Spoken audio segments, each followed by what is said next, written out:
Hello दोस्तों, मैं विपुल बंसल स्वागत करता हूं आपके अपने चैनल एग्जामपुर पर। कैसे हैं आप लोग? फिर से हाजिर आपकी अपनी फेवरेट वाली 7 बजे वाली क्लास में धुआं धुआं मचाने।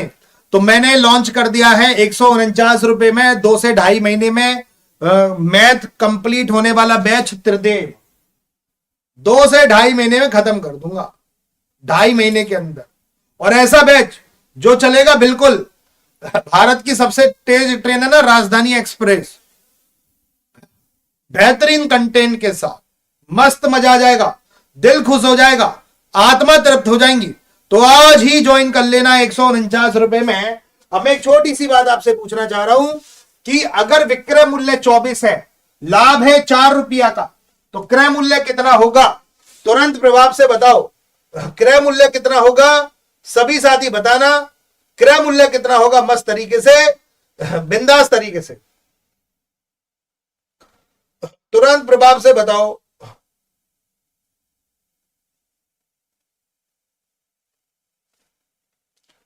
वाह भैया, 20! ओहो यार, तुम तो बहुत होशियार हो कि 24 रुपए में कोई चीज बेची, 4 रुपए का लाभ हो गया, तो 20 रुपए में कोई चीज खरीदी।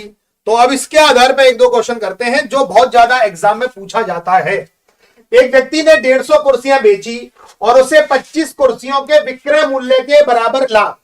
दो चीज इंपॉर्टेंट है, दो चीज इंपॉर्टेंट है, विक्रय मूल्य और लाभ।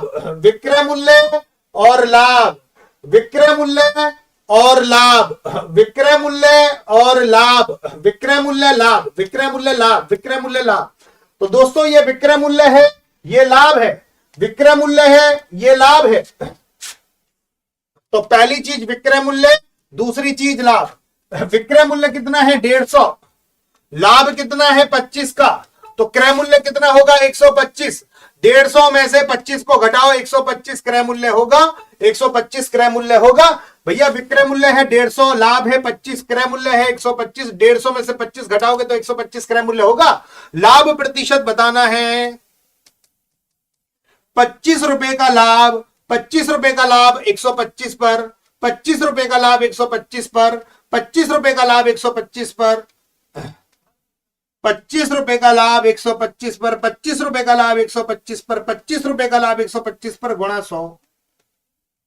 25 रुपए का लाभ हुआ 125 पर, क्योंकि क्रय मूल्य तो लाभ, लाभ प्रतिशत तो क्रय मूल्य पर निकाला जाता है। 25 पंजे 125, 100 में 5 का भाग दो, बिल्कुल टन टनाटन तरीके से 20% मेरा आंसर आ गया, 20% मेरा आंसर आ गया। भैया क्या हमें उम्मीद है? आज बेटा मेरी तबीयत खराब है, तबीयत खराब है, और फिर भी मैं आप लोगों को पढ़ा रहा हूं। हिम्मत आप ही लोगों, मेरी आप ही लोगों से हिम्मत आती है। धुआं धुआं मचा देंगे सेशन में, क्योंकि आप लोगों की वजह से मोटिवेशन रहता है। मैं भी डिमोटिवेट हो जाता हूं कभी कभी, और बहुत तगड़ा डिमोटिवेट हो रहा हूं, क्योंकि तबीयत खराब है। तबीयत खराब होती तो हर किसी की इच्छा नहीं करती। क्या आप मेरे साथ हो? क्या इस बार सिलेक्शन दोगे यूपी पुलिस कांस्टेबल में? क्या मेरी बात मारोगे? हाँ या ना? धुआंधार तरीके से पेपर फोड़ के आना है किसी भी प्रकार से साथियों। इस क्वेश्चन को फोड़ो पहले, तो फिर तब पेपर फोड़ना। क्रय मूल्य, विक्रय मूल्य और लाभ। एक व्यक्ति ने 16 कुर्सियां बेची, उसे 4 कुर्सियों के विक्रय मूल्य के बराबर लाभ हुआ। तो पहली चीज है विक्रय मूल्य, दूसरी चीज है लाभ। तो भैया ये विक्रय मूल्य है और ये लाभ है। 16 विक्रय मूल्य है, 16 विक्रय मूल्य है, 16 विक्रय मूल्य है, और लाभ है कितने का? 4 का। तो क्रय मूल्य कितना होगा? 12। 16 में से 4 गया 12, तो हमें लाभ प्रतिशत बताना है। 4 रुपए का लाभ हुआ 12 पर, 4 रुपए का लाभ 12 पर, 4 रुपए का लाभ 12 पर, 4 रुपए का लाभ 12 पर गुणा 100। 4 से 12 को काटो 3 बार, 100/3 का मतलब 33.33%।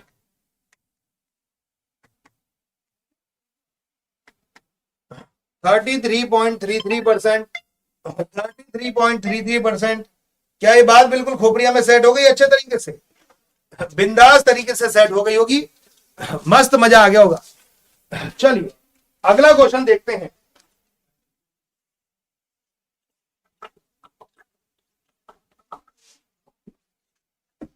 बहुत गजब क्वेश्चन है भाई साहब, मौज हो गई इस क्वेश्चन को देखते ही तो मुझे, मेरे तो मौज आ गई मौज। एक परिवार के 6 सदस्यों की औसत आयु 20 वर्ष है। 6 सदस्य, 1 2 3 4 5 6, सबकी औसत आयु 20, 20, 20, 20, सबके पास 20-20 है, 20-20 है, 20-20 है। यदि नौकर की आयु को भी जोड़ लिया जाए, नौकर की आयु को भी जोड़ लिया जाए तो 7 जने हो गए। नौकर की आयु को भी जोड़ लिया जाए, 7 जने हो गए। नौकर की आयु को भी जोड़ लिया जाए, नौकर की आयु को भी जोड़ लिया जाए तो औसत आयु में 20% की वृद्धि हो जाती है। औसत आयु में 20% की वृद्धि हो जाती है, 20% की वृद्धि। तो 20% की वृद्धि हो रही है। तो पहले औसत 20 था, अब औसत 20% बढ़ गया। 20 का 20% होता है 4, तो औसत आयु में 4 की वृद्धि हो गई। तो नौकर की आयु कितनी थी? तो नौकर तो 20 लेके आया, इनके बराबर तो लेके आया, और 4-4 एक्स्ट्रा और लेके आया, 4-4 एक्स्ट्रा और लेके आया। कितने जनों के लिए? 7 जनों के लिए। 4 इसका, 4 इसका, 4 इसका, 4 इसका, 4 इसका, 4 इसका, 4-4-4-4-4-4। भैया 20 तो लेके आएगा, और 4-4 कितने जनों का लेके आएगा? 7 जनों का। तो 7 चौक 28, तो 20 तो लेके आया, 28 और लेके आया, तो टोटल 48 लेके आया जाएगा, 48 लेके आ जाएगा, 48, 48, 48। भैया 40 सेकंड में फोड़ना है किसी भी कंडीशन पे, मुझे नहीं पता कि कैसे भी फोड़ो, 40 सेकंड में फूटना चाहिए भैया। दोस्तों 40 सेकंड में ये क्वेश्चन फूट जाना चाहिए, 40 सेकंड में क्वेश्चन फूट जाना चाहिए, 40 सेकंड में।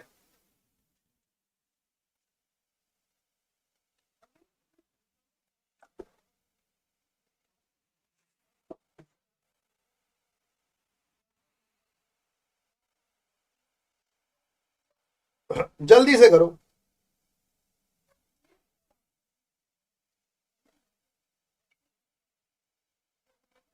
चौवन।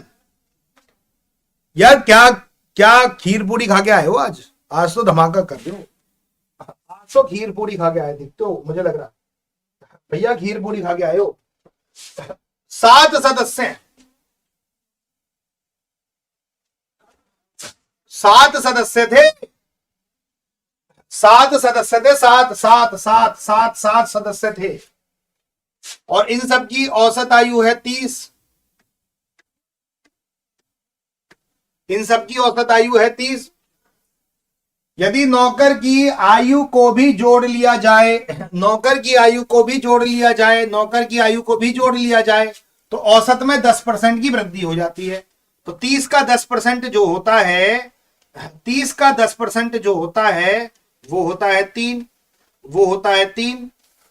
30 का 10% जो होता है, 30 का 10% जो होता है वो होता है 3। तो भैया 30, नौकर तो 30 लेके आया, 3-3 और लेके आया, 3-3 और लेके आया 8 जनों के लिए, 3-3 और लेके आया, 3-3 और लेके आया, कितने जनों के लिए? 8 जनों के लिए। 3-3 और लेके आया, 3-3 और लेके आया 8 जनों के लिए, 3-3 और लेके आया, तो 8-3-24, 30 तो लेके आया, 24 और लेके आया, 30 और 24 कितना हो गया? 54। बोलो स्वाहा, मौज हो गई। क्वेश्चन अल्टीमेट था, क्वेश्चन अल्टीमेट था। अच्छा ये बताओ कि 6 घंटे में कोई पूरा काम करता है तो 3 घंटे में कितना काम करेगा, कितना भाग करेगा? छोटा सा मैं क्वेश्चन पूछ रहा हूं कि 3 घंटे में कितना काम करेगा, कितना भाग पूरा करेगा, कितना भाग? कोई 6 घंटे में पूरा काम कर लेता है तो 3 घंटे में कितना भाग करेगा? जल्दी से तुरंत बताइएगा, 3 घंटे में कितना भाग पूरा कर लेगा? 3 घंटे में, 3 घंटे में कितना भाग पूरा कर लेगा? 3 घंटे में।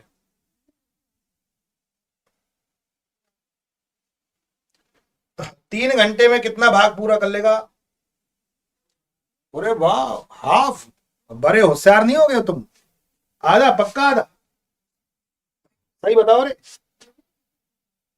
झूठ तो नहीं बोल रहे हो?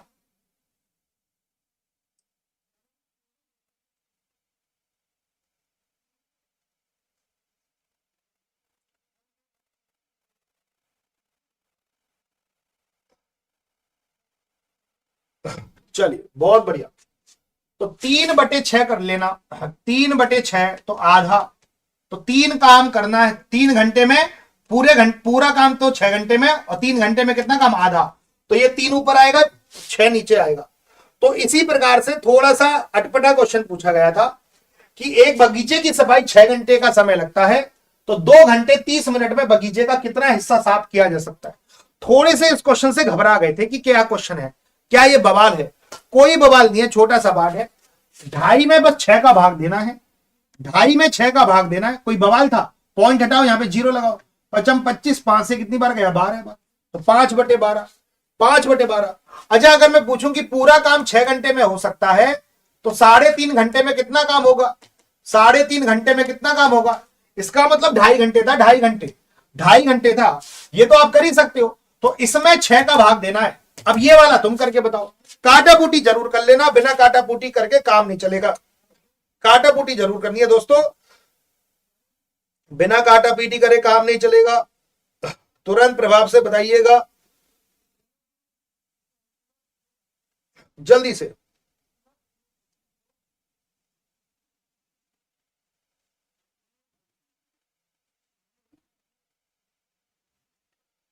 तुरंत।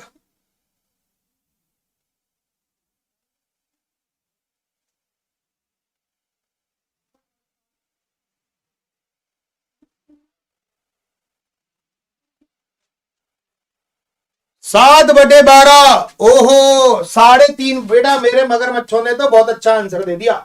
पॉइंट हटाओ, यहाँ पे 0 लगाओ। 5×7 = 35, 5 से कितनी बार गया, 12। तो क्या आंसर आया दोस्तों, 7/12। बहुत ही खूबसूरत। चलिए, ऐसा क्वेश्चन तो कर दोगे। सिंप्लीफिकेशन का बहुत प्यारा सा क्वेश्चन। पहले मैं सिंप्लीफिकेशन का क्वेश्चन तुमसे करवाता हूं, फिर मैं कराता हूं, फिर एग्जैक्ट क्वेश्चन तुम्हें करने के लिए देता हूं। पहले तुम करके बताओगे 40 सेकंड में, पहले 40 सेकंड में तुम करके बताओगे, मुझे नहीं पता।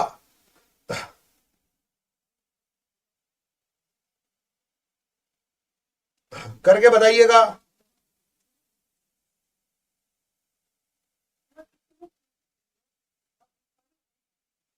जल्दी से।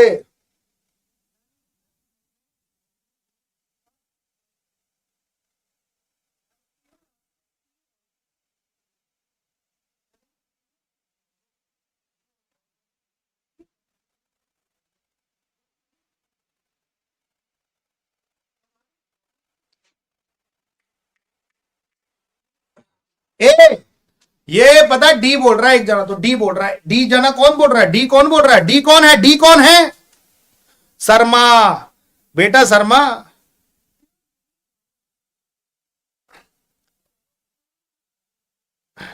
शर्मा बेटा, लोगों किसी और का, पढ़ाई कहीं से और कर रहा है, यहां से समझ रहा है और गलत और आंसर दे रहा है। शर्मा बेटा, समझ गया शर्मा। मुझे लग रहा है शर्मा की लड़की पसंद आ गई थी क्या, तो ये 0.18 में 0.9 का भाग दे। 9 से कितनी बार गया, 2 बार, तो 0.2 आ जाएगा, 0.2, 0.2 आ जाएगा, 0.2, 0.2। 0.18 में 0.9 का भाग दूंगा, तो देखो देखो, 9×2 = 18। यहां पॉइंट के बाद 2 नंबर, यहां पॉइंट के बाद 1 नंबर, तो यहां पॉइंट के बाद 1 नंबर बचेगा। तो इसका आंसर है 0.2। और 0.2 में 0.8 को जोड़ोगे तो ये आ जाएगा 1। 0.8 और 0.2 1 होगा। 0.8 और 0.2 1 होता है। और 1 का गुणा किसी भी नंबर से करो तो वही नंबर, 1 का गुणा अगर मैं 0.001 से करूंगा तो यही तो आएगा 0.001। यही तो आएगा 0.001। देखा शर्मा, शर्मा डी गलत है बाबू, मामला घोटाला ना करिए। शर्मा 40 सेकंड में सही आंसर आ जाना चाहिए। तेरे रिश्ते का दारी की जिम्मेदारी मेरी, सही आंसर दे।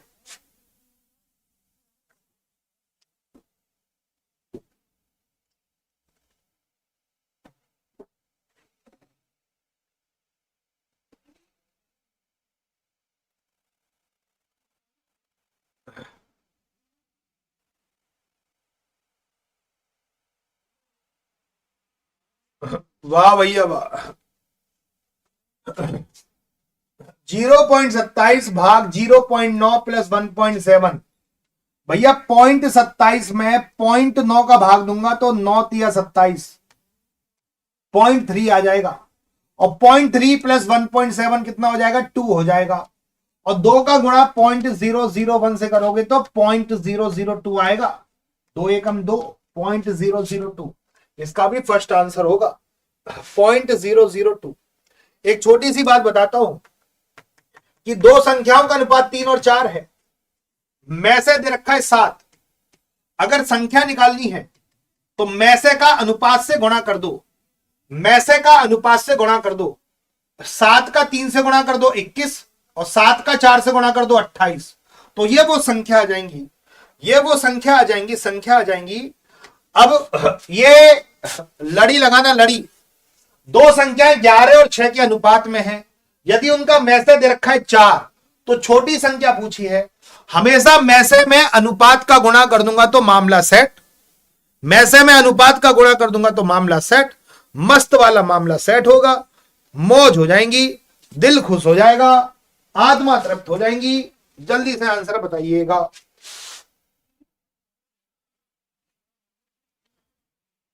सही आंसर बताना यार, गलत मत बताना। अगर मैं 4 में दोस्तों 6 का गुणा कर दूं, छोटी संख्या पूछी ना, तो आंसर आ जाएगा 24 खत्म। इसमें कुछ था? मैं 10 सेकंड दूंगा अगले क्वेश्चन के लिए, केवल 10 सेकंड। लो, दो संख्याएं 7 और 3 के अनुपात में है। यदि उनका महत्तम समावर्त 5 है तो सबसे छोटी संख्या ज्ञात कीजिए। सबसे छोटी संख्या, खत्म खेल। 5 का 3 से गुणा कर लो 15, कुछ भी नहीं है। अगर मुझे एक छोटी सी बात बताओ कि अगर 2a बराबर 3b बराबर 4c है, क्या मैं एबीसी का अनुपात निकाल सकता हूं? दो तरीके हैं मेरे पास। ये दोनों तरीके कौन कौन जानता है? ये दोनों तरीके कौन कौन जानता है? पहला है छुपाने वाला तरीका, ठीक है। जैसे तुमने है ना बहुत कुछ छुपा रखा है, समझ रहे हो ना? किसी और से किसी और के बारे में छुपा रखा है, बहुत सारी चीजें तुम्हारे राज हैं। एक मोबाइल पे 4 जगह वार्तालाप चलती रहती है, तो एक का दूसरे से छुप रहा है, दूसरे का तीसरे से छुप रहा है, तीसरे का चौथे से छुप रहा है। सब जानता हूं बेटा। तो पहला है छुपाने वाला तरीका। तो 4 का 3 से गुणा करो 12, 4 का 2 से गुणा करो 8, 3 का 2 से गुणा करो 6, 2 से काट लो, 2 छिक्की 12, 2 चौके 8, 2 तिया 6। तो क्या अनुपात आया? 6 4 3। दूसरा तरीका है लघुत्तम वाला, दूसरा तरीका है लघुत्तम वाला। लघुत्तम वाला सबको पता है कि 4 3 2 का लघुत्तम होता है 12, 4 3 2 का लघुत्तम होता है 12, 4 3 2 का लघुत्तम होता है 12। और 12 में 2 का भाग लगाओ 6, 12 में 3 का भाग लगाओ 4, 12 में 4 का भाग लगाओ 3। 14,136 की राशि को एबीसी के बीच इस प्रकार बांटी है कि ए के हिस्से का दुगना, बी के हिस्से का 3 गुना, सी के हिस्से का 5 गुना, सभी बराबर हैं। ए के हिस्से का दुगना, बी के हिस्से का 3 गुना, सी के हिस्से का 5 गुना, सभी बराबर हैं, सभी बराबर हैं। ए के हिस्से का दुगना, बी के हिस्से का 3 गुना, सी के हिस्से का 5 गुना, सभी बराबर हैं। क्या मैं छुपाने वाले तरीके से कर सकता हूं? बिल्कुल। 5 तिया 15, 5 दूनी 10, 3 दूनी 6। तो ये एबीसी का अनुपात आ जाएगा 15 और 10 25 और 6 31। तीनों का टोटल है 31। 31 की वैल्यू है 14,136। तीनों का टोटल तो 14,136 है। हमें तो सी का हिस्सा निकालना है, सी का हिस्सा, सी का हिस्सा, सी का हिस्सा, सी का हिस्सा निकालना है। तो 31 की वैल्यू, अब देखो 31 की वैल्यू 14,136 और हमें 6 की वैल्यू निकालनी है। 6 को 31 को नीचे ले जाओ, 6 को इंटू में ले जाओ, मामला सेट हो गया। अब जल्दी से बताओ कि आंसर क्या होगा। मैं बताऊं, मैं बताऊं, तुम बताओ कितना आएगा।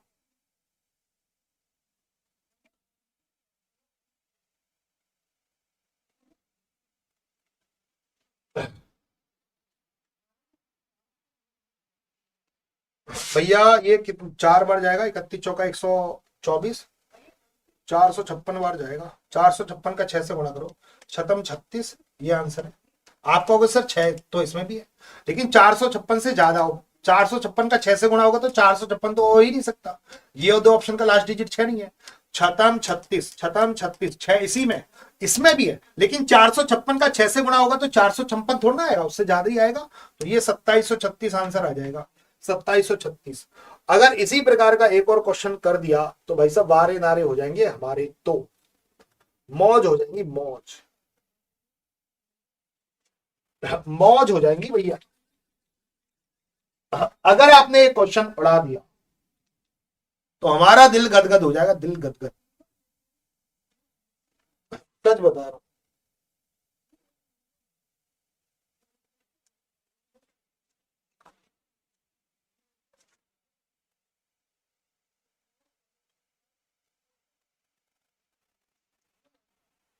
कृष्णा यादव 3680 गलत। क्या कर रहा है यादव?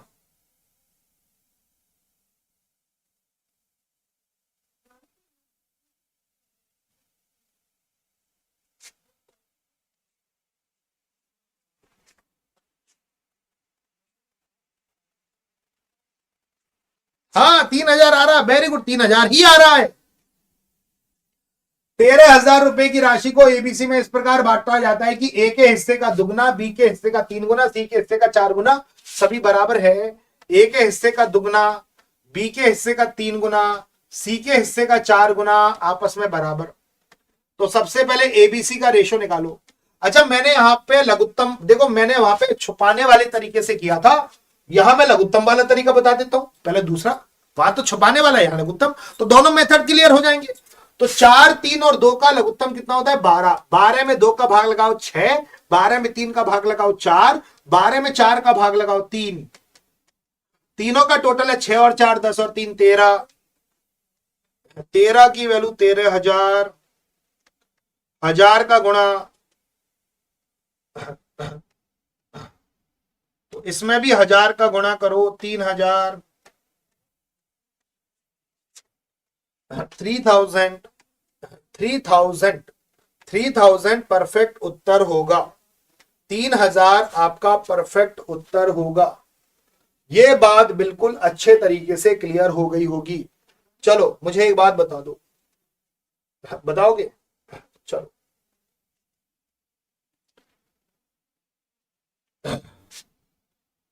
6% का 7 साल का साधारण ब्याज कितना होता है?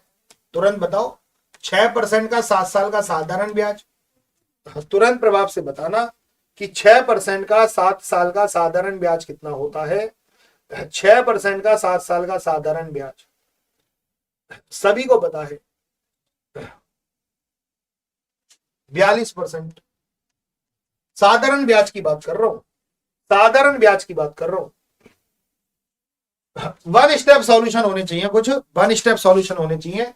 एक धनराशि पर 7 वर्षों में 6% वार्षिक दर से 3360 रुपए का साधारण ब्याज प्राप्त हुआ। तो 6% का 7 साल का जो साधारण ब्याज होता है वो 42% होता है। 6% का 7 साल का साधारण ब्याज 42%। तो 42% की वैल्यू दे रखी है 3360, ये 42% की वैल्यू है। ये दोस्तों 42% की वैल्यू है। तो आपको 100% की वैल्यू निकालनी है। 42% की वैल्यू दे रखी है, ये तो कर ही सकते हो यार। 42% की वैल्यू 3360, 100% निकालना है। 42 को नीचे, 100 को इंटू में, जल्दी से बताओ। 7 छिंग 42, 7 चौक 28, 5 सत्तू अट्ठू 56, 6 48, 80 बार, 80 इंटू 100 कितना हो गया? 8000। 80 इंटू 100 कितना हो गया? 8000। 8000 is the right answer. 8000 perfect उत्तर होगा। 1000 परफेक्ट उत्तर होगा। क्या ये बात क्लियर होगी? चलो सभी का सही आंसर आना चाहिए। चलो 50 सेकेंड दे रहा हूं, थोड़ा सा सोच समझ के करना है, सोचो। ठीक है, ध्यान से। सिंप्लीफिकेशन का क्वेश्चन है, उड़ाओ। बोर्ड मास के नियम को फॉलो कर लेना। बोर्ड मास के नियम, पहले ब्रैकेट सॉल्व होगा, 2 का स्क्वायर 4, 8 में 4 का भाग दिया 2, 5 दूनी 10, 110। भैया ऑरली आंसर आ गया। तुमने तो पेन अभी तो लगाना स्टार्ट किया होगा, मेरा आंसर पहले आ गया भैया।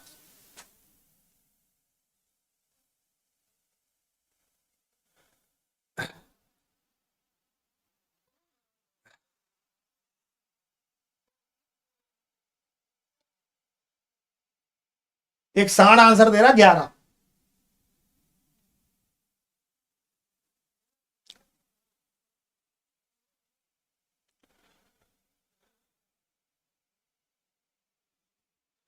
किन किन का बिना पेन के आंसर आया?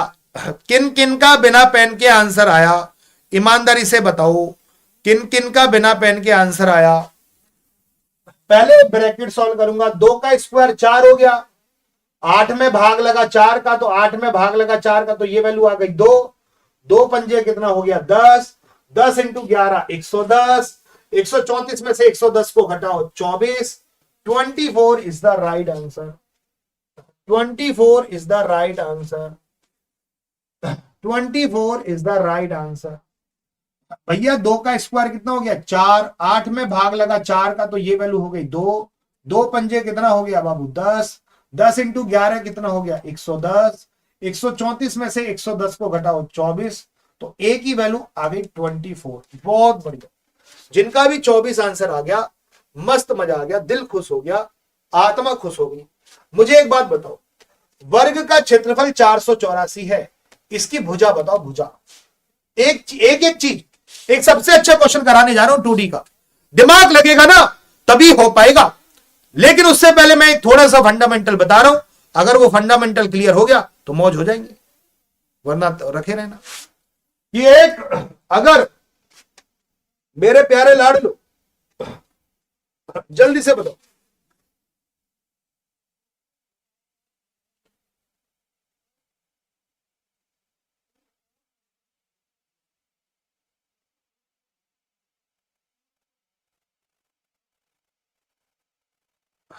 तुरंत प्रभाव से बता।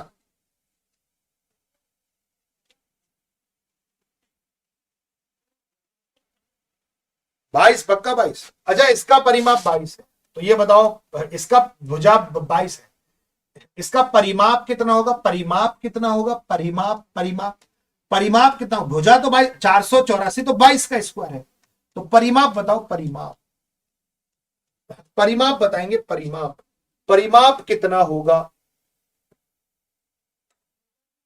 परिमाप कितना होगा?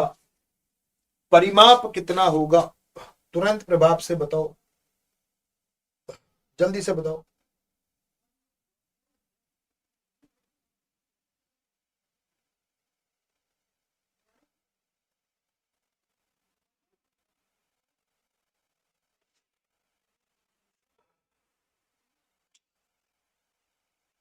अट्ठासी, चलो बहुत बढ़िया। तो ये बात क्लियर हो गई। अगर ये बात क्लियर हो गई तो मैं क्वेश्चन पे आता हूं। अब बिना सस्पेंस के क्वेश्चन पे आता हूं, ध्यान से देखना।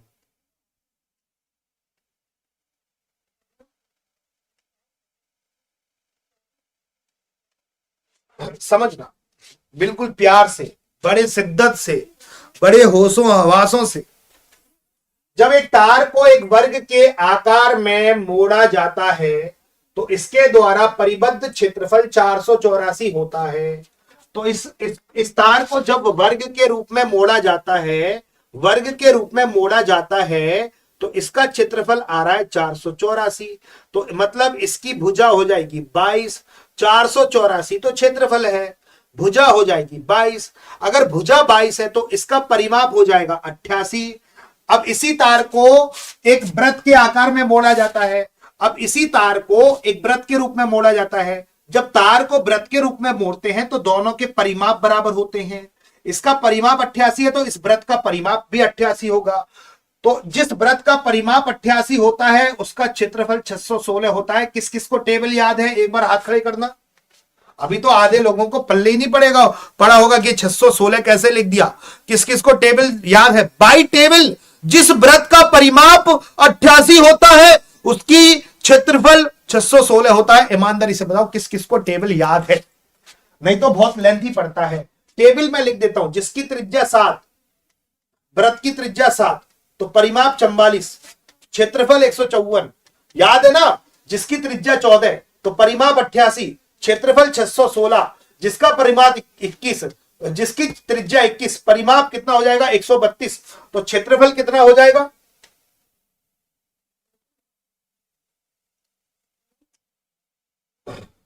1386। ये टेबल याद है ना, 35 तक टेबल लिखाई थी। तो जिस वृत्त का परिमाप 88 होता है उसका क्षेत्रफल 616 होता है, उसका क्षेत्रफल 616 होता है। 616, 616, इसका परिमाप 88 आया, तो इसका मतलब बेटा 2D पढ़ना पड़ेगा, बहुत खतरनाक है। परिमाप 288, वरना लेंथी सॉल्यूशन पड़ता है। अच्छा, वृत्त का परिमाप 88 है ना, तो परिमाप का फॉर्मूला क्या होता है 2πr, तो 2πr बराबर 88, तो यहां से त्रिज्या निकलती है। जब आप इसको सॉल्व करोगे तो त्रिज्या आ जाएगी 14, फिर क्षेत्रफल निकालना इस फॉर्मूले से πr² से, बहुत लेंथी पड़ता है, टेबल याद कर लेना तुरंत हो जाएगा। तो πr², आर की वैल्यू 14 रखो तो यहां से क्षेत्रफल आ जाएगा, पाई की वैल्यू 22/7, आर की वैल्यू 14, तो 14 का स्क्वायर मतलब 14 गुणा 14। जब आप इसको सॉल्व करोगे तो 616 आंसर आ जाएगा। बहुत लेंथी सॉल्यूशन पड़ेगा, टेबल से 2 सेकंड में सॉल्व हो जाता है, 2 सेकंड में।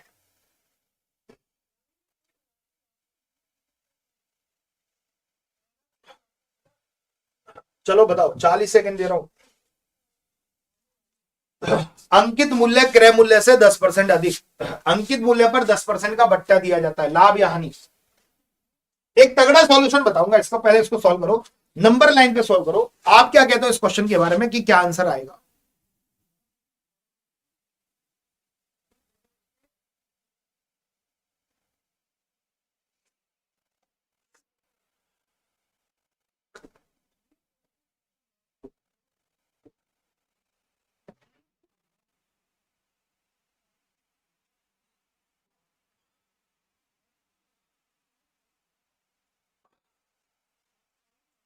अंकित मूल्य क्रय मूल्य से 10% अधिक है।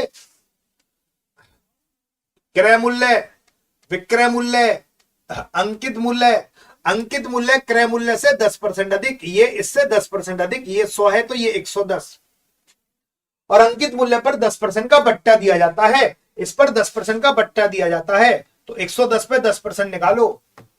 110 का 10% कितना होता है 11, 110 का 10% होता है 11, 110 का 10% होता है 11, तो 11 रुपए का बट्टा दिया जाता है, तो विक्रय मूल्य हो जाएगा 99, विक्रय मूल्य हो जाएगा 99। 110 का 10% होता है 11, तो विक्रय मूल्य हो जाएगा 99। तो भैया 1% का क्या हो गया, लॉस हो गया, 1% का क्या हो गया, लॉस। एक तो ये तरीका है, एक और तरीका बताता हूं, इसका एक और हैक देता हूं, बहुत प्यारा सा हैक देता हूं। अगर ये दोनों वैल्यू सेम है और एक अधिक और एक कम है, बट्टा का मतलब कम होता है, तो आप डायरेक्ट भी कर सकते हो। इसमें हमेशा लॉस होगा, लॉस होगा। 10 गुणा 10/100, भूल जाते हो ये तरीका, 1% का लॉस।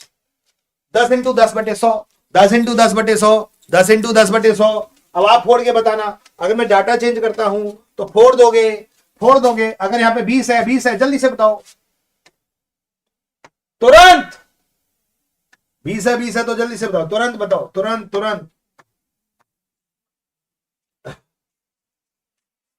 जल्दी से, समय नहीं लगना चाहिए।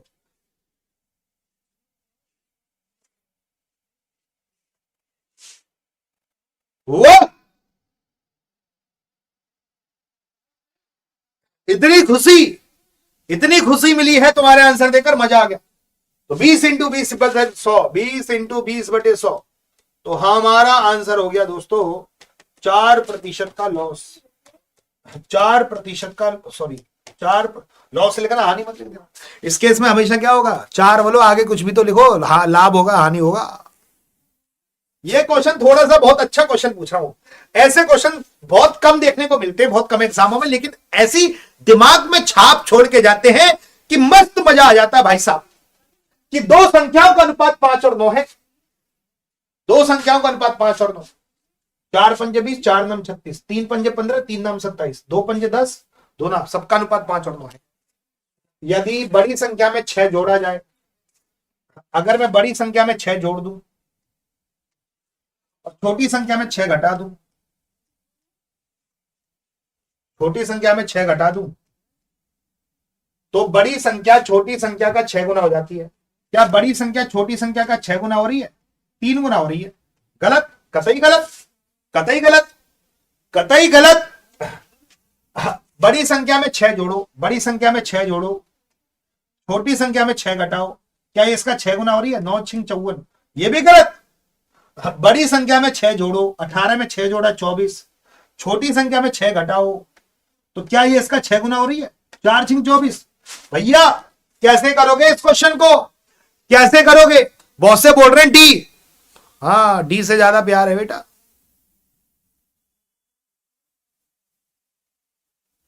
मच्छर सी सकलन के ऐसे बीच के मार दूंगा ऐसे हाथ अंते। डी, डी कहां से दिख गया तुम्हें? तो जल्दी से बताओ, वो साफ साफ कह रहा है कि दो संख्याओं का अनुपात 5 और 9 है। यदि बड़ी संख्या में मैं 6 जोड़ू, छोटी संख्या में 6 घटाऊं, बड़ी संख्या में 6 जोड़ू, छोटी संख्या में 6 घटाऊं, तो देखो बड़ी संख्या में 6 जोड़ दिया, छोटी संख्या में 6 घटा दिया, तो बड़ी संख्या छोटी संख्या का 6 गुना हो जाएगी। 4 6 24, भैया 6 गुना हो गई, तो मस्त आंसर है, third is the right answer. कैसे करोगे कमेंट करके बताओ, मुझे नहीं पता, कमेंट करके बताओ कि ऐसा क्वेश्चन कभी भी आ जाए एग्जाम में। क्वेश्चन बहुत धांसू था, इसका बेसिक सॉल्यूशन थोड़ा सा हार्ड पड़ता है, इक्वेशंस बनानी पड़ती है। इक्वेशन बनाते बनाते पागल हो जाओगे, बोरिंग हो जाओगे, इक्वेशन बनाते बनाते मामला बेकार हो जाएगा भैया। चलो 3.6 मीटर परिमाप वाले अर्धवृत्त का क्षेत्रफल, अर्धवृत्त का परिमाप होता है 36/7 आर, इसको याद कर लो। ये अर्धवृत्त का परिमाप होता है, अगर ये आपने याद कर लिया तो मौज है मौज। 36/7 आर, ये याद कर लो, 36/7 आर याद ही कर लो तुम।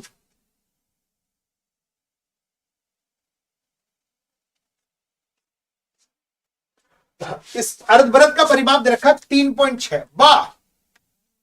36 से 36 का तब 7 को उधर पहुंचा दो तो त्रिज्या आ जाएगी 0.7, त्रिज्या आ जाएगी 0.7।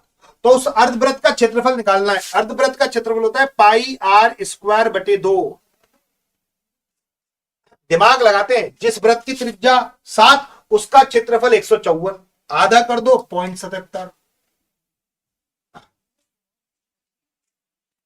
थोड़ा दिमाग लगाते, जिस वृत्त की त्रिज्या होती है 7, अभी मैंने टेबल बताई थी, उसका परिमाप होता है 44 और उसका क्षेत्रफल होता है 154। ये पूरे पूरे वृत्त की बात कर रहा हूं। जिस वृत्त की त्रिज्या 7 तो उसका क्षेत्रफल 154। ये तो अर्धवृत्त है, आधा वृत्त है, ये पूरा क्षेत्रफल 154 है, पूरा क्षेत्रफल 154 है, तो आधा कितना होगा? 154 का आधा 77। 77 तो इसी ऑप्शन में है, या आर की वैल्यू 0.7 इसमें रख लो। पाई की वैल्यू होती है 22/7, त्रिज्या की वैल्यू 0.7, 0.7 गुणा 0.7 बटे 2। पॉइंट के बाद एक नंबर तो 1 जीरो लगाओ, पॉइंट के बाद एक नंबर तो 1 जीरो लगाओ। 2 से कितनी बार गया? 11। 7 से कितनी बार गया? 7। 11 7 77, 77 में 100 का भाग लगाओ 0.77, 0.77। मुझे एक बात बताना आप सभी साथी, देखते हैं कौन बताता है, किनमें दम है, कि अगर मैं किसी वस्तु को 60 में बेचूं तो मुझे लाभ होगा, और किसी वस्तु को, उसी वस्तु को अगर मैं 40 में बेचूं तो उतनी ही हानि होगी। किसी वस्तु को अगर मैं 60 में बेचने पर जितना लाभ हुआ है, उसी वस्तु को 40 में बेचने पर उतनी ही हानि हुई है। क्रय मूल्य बताना जरा, 40 और 60 के बीच का, 40 और 60 के बीच का तुरंत प्रभाव से बताओ कि अगर मैं किसी वस्तु को 60 रुपए में बेचने पर जितना लाभ, उसी वस्तु को 40 रुपए में बेचने पर उतनी ही हानि होती है। 60 रुपए में बेचने पर जितना लाभ, 40 रुपए में बेचने पर उतनी ही हानि।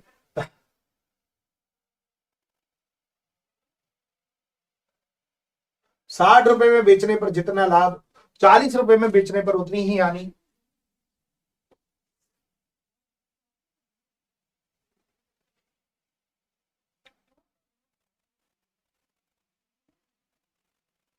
तो तो इन दोनों के बीच का कितना होता है 50। ये 50 आया कैसे, ये 50 आया कैसे, ये 50 आया कैसे, जल्दी से बताओ ये 50 आया कैसे।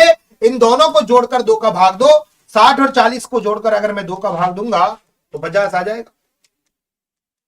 अब मैं आपसे ही बात पूछना चाह रहा हूं, देखो आपसे ही बात पूछना चाह रहा हूं, देखते कौन जवाब देता है। कि किसी वस्तु को 80 में बेचने पर जितना लाभ, 70 में बेचने पर, किसी वस्तु को 60 में बेचने पर उतनी ही हानि। क्रय मूल्य फटाफट, फिर क्वेश्चन पे उतरता हूं, मैं क्वेश्चन पे उतरता हूं।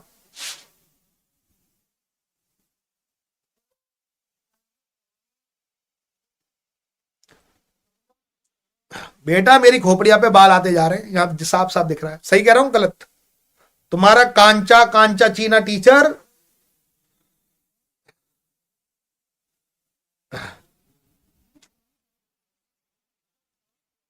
कांचा नहीं रहेगा कुछ दिनों में। कतई ऐसा रगड़ रगड़ के तेल की मालिश की जा रही है बिल्कुल रात में।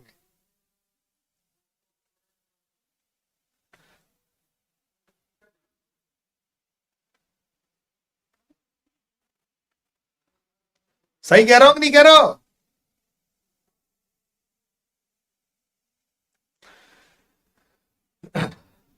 कोई टकलू है तो मेरे पर्सनल नंबर पे फोन करके तेल का नाम पूछ लीजिएगा, 999 रुपया लूंगो।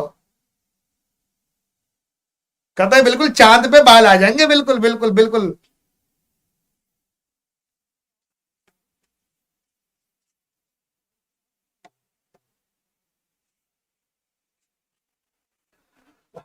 अस्सी और 60, 140, 140 में 2 का भाग लगाओ 70। तो इन दोनों को जोड़कर आधा करना है। अब मुझे एक छोटी सी बात बताओ, मुझे क्रय मूल्य चाहिए सबसे पहले। एक सेंटर टेबल को 13,440 में बेचने पर अर्जित लाभ, उसी टेबल को 10,560 में बेचने पर हुई हानि के बराबर है। तो 13,440 में बेच रहा हूं तो जितना लाभ, 10,560 में बेच रहा हूं तो उतनी ही हानि। पहले उस टेबल का क्रय मूल्य बताओ, इन दोनों को जोड़कर आधा कर दो, इन दोनों को जोड़कर आधा कर दो। पहले मैं उस टेबल का क्रय मूल्य आपसे जानना चाह रहा हूं, उस टेबल का क्रय मूल्य आपसे जानना चाह रहा हूं। मुझे जल्दी से उस टेबल का क्रय मूल्य निकाल के बताओ। इन दोनों को जोड़कर आधा भाग दे दो, इन दोनों को जोड़कर आधा करो। ये कह रहा इतना महंगा तेल,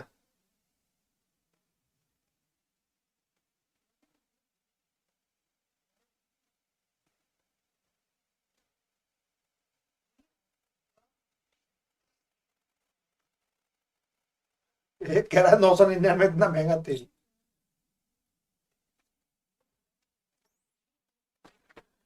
बेटा तू बाजार से जाके 1 रुपए वाला नवरत्न तेल लिया, खोपड़ी हो जाएगी तेरी ठंडी, तेरे लिए तो वही लायक है।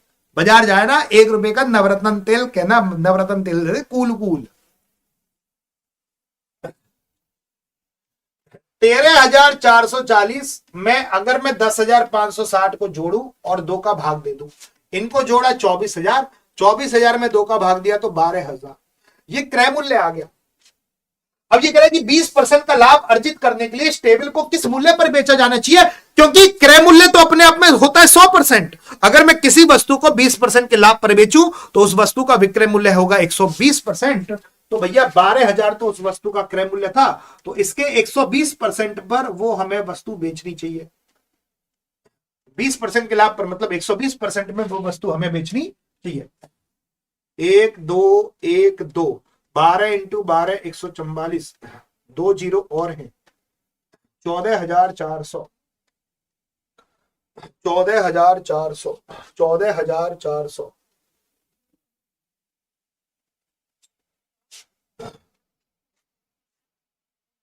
मौज हो गई कि नहीं हो गई? आत्मा तृप्त हुई इस क्वेश्चन में? मजा आ गया कि नहीं आ गया? सबसे बेहतरीन क्वेश्चन सीजीएल मेंस ने सबसे पहली बार निकाला था, जो अगले बार क्वेश्चन में पूछने जा रहा। मुझे एक बात बताओ, 3 दोस्त घूमने गए, चलो 4 गए हैं, 4 दोस्त घूमने गए, 5 गए, 5 इनका बिल आया 18 इनका होटल का बिल आया 18 सबका। इसने कहा मेरे पास तो 14 हैं, मेरे पास तो 14 हैं। तो इसके पास कितने रुपए कम है, जल्दी से बताओ, इसके पास कितने रुपए कम है, इसके पास कितने रुपए कम है, इसके पास कितने कितने रुपए कम है, मुझे जवाब दो। इसने कहा कि मेरे पास तो 18 नहीं है, मेरी जेब में, इनने जेब चेक करी आगी, दिखा निकाल कितने रुपया है। जैसे 5 लोग गए चाय पीने बैठे, होटल का बिल आया सबका 18 रुपए, सबको 18 देने चाहिए। ये निकला कंजूस मक्खी चूस, जाके निकले जेब में 14 मेरे पास 14 इनने तो जांच लिया, अच्छा तेरे पास 14 दिखा, सच में 14 निकले। तो यहाँ के 4 कम निकले, तो ये 4 कौन देगा, ये 4 ही तो देंगे। तो मतलब इन्होंने 1-1 मिला लिया सबने कि 1-1 हम दे देते हैं। तो इसका मतलब इन्होंने 19 दिए और इसने एक्चुअल में 14 दिए। वैसे सबका बिल तो 18 तो इन्होंने 1-1 ज्यादा दिया है, क्यों, इसके पास नहीं था।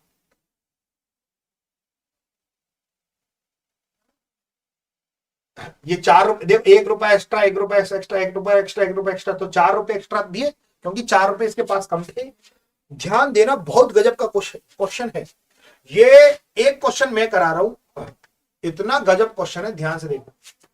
11 दोस्तों में से हर एक ने एक टूर पर 18 खर्च किए, 18 खर्च किए, हर एक ने 18 खर्च किए। 12वें दोस्त ने उन सभी 12 दोस्तों के औसत खर्च से 11 कम खर्च किए। तो इनका एक औसत खर्च आया होगा इन 12 जनों का, तो इसने 11 कम दिए। तो ये 11 किसने दिया होगा, इन 11 जनों ने दिया होगा, तो सबने 1-1 ज्यादा दिया होगा। तो एक्चुअल बिल कितना आया होगा होटल का, 17। तो 17 18 में से कम करोगे 17 आया ना एक्चुअल बिल। इस चीज को समझो कि इस, देखो कितना गजब क्वेश्चन है कि 11 दोस्तों में हर एक ने एक टूर पर 18 खर्च किए, 11 दोस्तों ने 18 खर्च किए, 11 दोस्तों ने 18 खर्च किए। और एक 12वां दोस्त था, यही था मक्खी चूस, उन सभी 12 दोस्तों के औसत खर्च।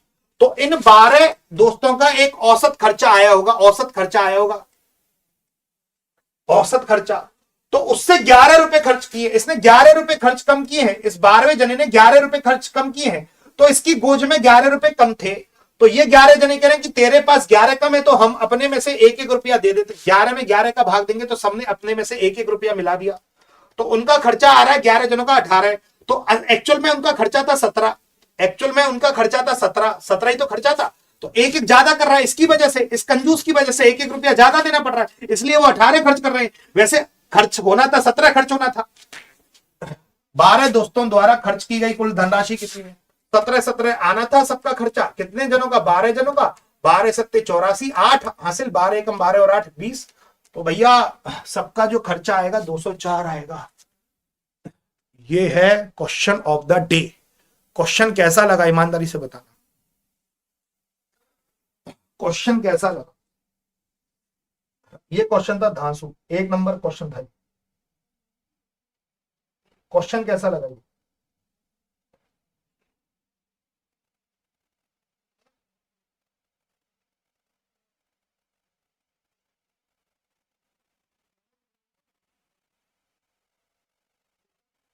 क्वेश्चन 1 नंबर था दोस्तों ये।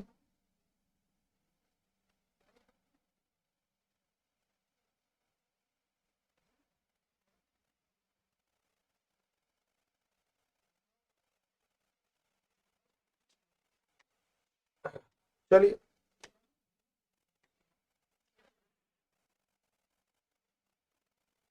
ये होमवर्क दे रहा हूं,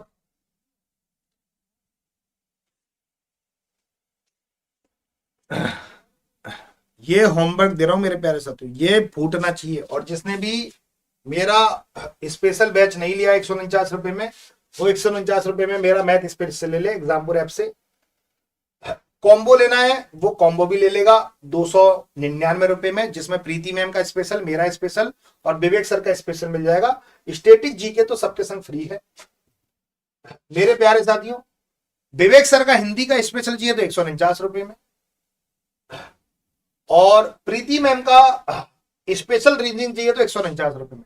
सबके संग स्टैटिक जीके का वीओडी क्लासेस मुफ्त है, 1 साल की करंट अफेयर मुफ्त है, 1000 क्वेश्चनों की ई बुक भी मुफ्त है चैप्टर 22। बहुत मजा आ जाएगा, दिल खुश हो जाएगा। मस्त पढ़िए, मस्त एंजॉय करिए। 8 बजे वाली क्लास में मिलना, एसएससी जीडी का प्रीवियस ईयर क्वेश्चंस कराने वाला हूं, दिल आत्मा गदगद हो जाएगा। आज के लिए सेशन यहीं समाप्त कर रहे हैं। धन्यवाद, thank you, tata, bye bye.